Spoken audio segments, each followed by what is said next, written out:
Yo, what's up, everybody? Welcome back to the channel. And so I wanted to add, basically, just kind of answer a question regarding why I left Boost Mobile and why I haven't returned back to them. Since, in the earlier times of my channel, I was a very big backer of Boost Mobile, and to be honest with you guys, I actually still am. There are a lot of things that Boost Mobile is doing that I think is pretty good for the consumer out there. And, I don't want to hear about, oh, their network is trash or whatever, you know what, because that's a subjective thing. That also depends on location, okay? People got to get it through their heads that just because the network is bad in your area does not mean it's bad everywhere across the country. There are places where Sprint is really good, and then there's places where Sprint is going to be really bad. And that also goes for T-Mobile, Verizon, AT&T. So let's just kind of grab that little notion and just kind of chuck it to the left because it doesn't hold any water here. But Boost Mobile has been a very good company that I completely enjoyed using their services. As a matter of fact, I enjoyed using their services before they completely migrated over to CDMA and they were about 3G and all that other stuff, right? Like I was more in tune with them when they were using IDEN and push to talk, and their slogan "Where you at" made exactly more sense because people would actually chirp each other. I mean, you gotta think about it. Boost Mobile pretty much had a good launching, especially when Fast and the Furious hit theaters. Everybody was trying to get a Nextel device, and when they found out that Boost Mobile was a prepaid company that did chirp, well, then they kind of utilized that.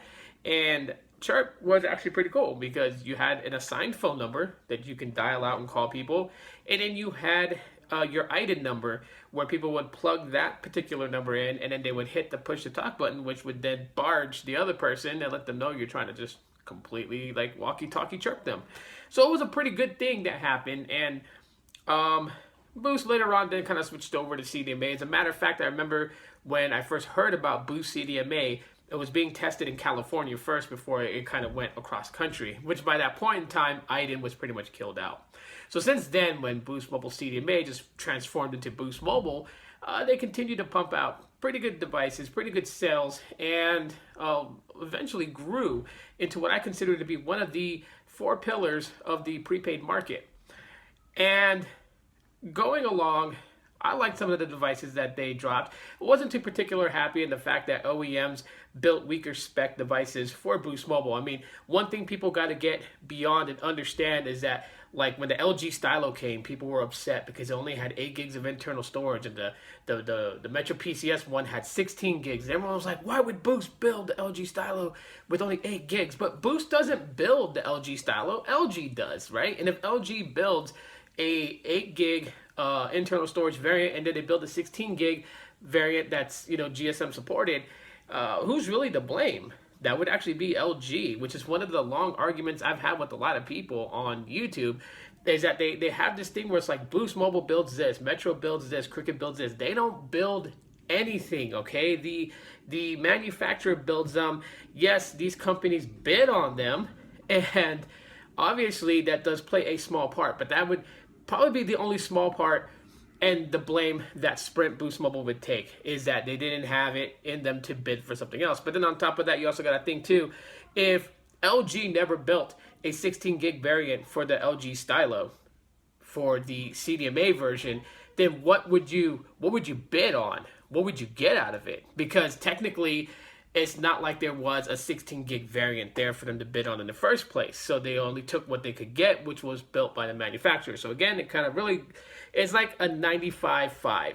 95% fault is the OEM, 5% fault is the carrier, right? And that was probably the only caveat to Boost Mobile, was that if you were to get a device compared to Cricket and especially compared to Metro PCS at the time, Metro pretty much always got like the more capable, more spec-wise, stronger devices compared to Cricket and Boost Mobile. But Boost Mobile always had more of the weaker variants compared to Cricket and Metro. So that was probably the only caveat to Boost Mobile. It was like, if you got the LG Stylo, know that yours was probably going to be spec lower than the other competitors. It wasn't till the Stylo 4 that we actually kind of saw LG give a little bit more love to Boost Mobile, as they brought in the LG Stylo 4 and then the LG Stylo 4 Plus.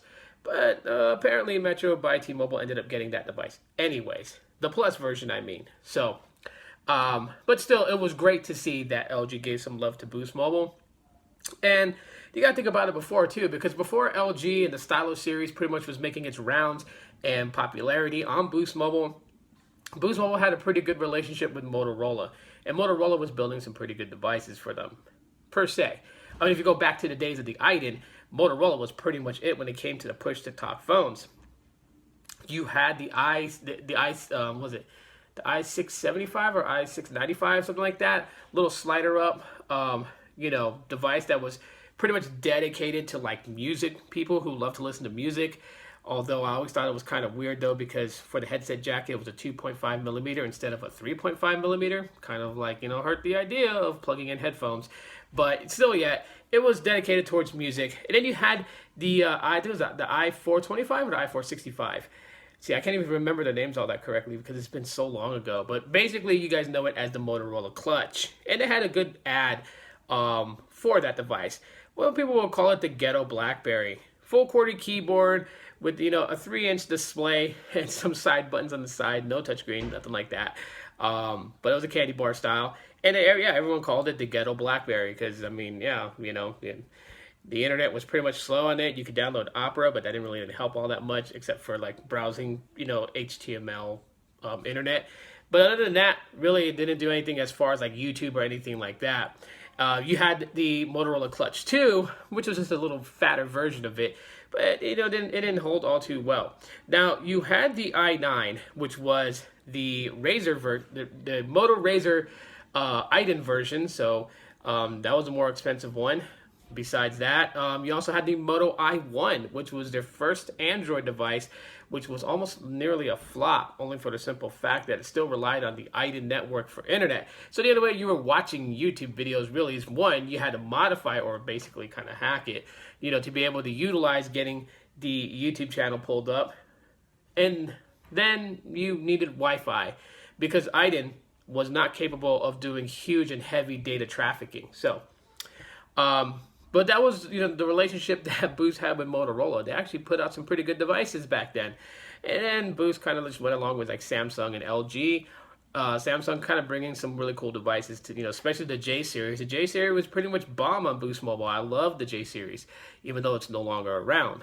As a matter of fact, I gotta take that back. Can't really say I love the J series because there were some of the J series that came to Boost Mobile that I thought wasn't a really good look.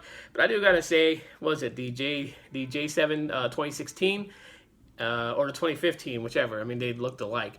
That one was a pretty solid phone. And then the the J3 2016 was also a pretty good one too. So, but yes, as you guys made it to this part of the video, why is it that I no longer am with Boost Mobile? And the saddest thing is that I've always wanted a Pixel device, okay? I know this sounds pretty corny, but this is my reason. Always wanted a Pixel device, and when talking with Boost Mobile, trying to get one activated with them, they could not whitelist the IMEI and allow me to bring the Pixel 3 onto Boost Mobile. Even if they sell, the 3-in-1 kit for Boost Mobile for bring your own device, they wouldn't allow my Pixel 3 on there. And my Pixel 3 is unlocked, okay? It's not a Verizon version. It's unlocked. I got it from Google Fi. It is completely unlocked to go on any carrier. So that's the reason why. I mean, if Boost would whitelist my IMEI and allow me to activate it on their services, then would I have Boost Mobile today? Yeah, definitely. So, but anyways, that's it. Right, I'm just ranting, guys. That's it for this video. Let me know what you guys think in the comment section of the video. Smash that like button if you guys enjoyed it. Hit that subscribe button if you have not, and the bell icon to be notified when I upload another video. And that's it for right now, guys. I'm going to jam out. I'll talk to y'all later. And as always, aloha. Let me out. I'm stuck in your pocket.